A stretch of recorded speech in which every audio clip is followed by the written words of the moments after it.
In this video, we will study about the three-phase AC supply.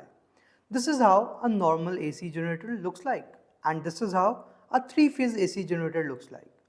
It has three coils that are inclined at 120 degrees angle to each other.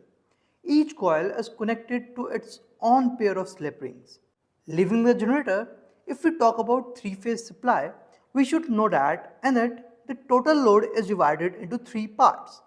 We know that there is some voltage drop in AC supply, but in case of three-phase AC supply, there is no voltage drop. Three-phase supply provides 400 volts between two lines and provides 230 volts between the neutral line. This here is how three-phase wires and one neutral wire is connected. This connection is known as star type connection. Now let's discuss the principle of metal detectors. To detect a metal, we need oscillation of current. This oscillation of current is produced when coil and capacitor are coupled. This makes it an LC circuit. This LC circuit behaves like an oscillating mass spring system.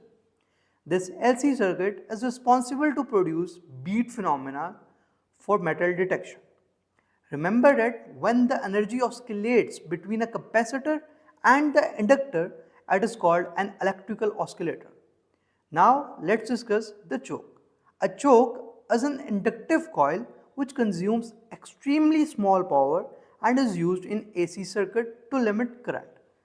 That's all for this video.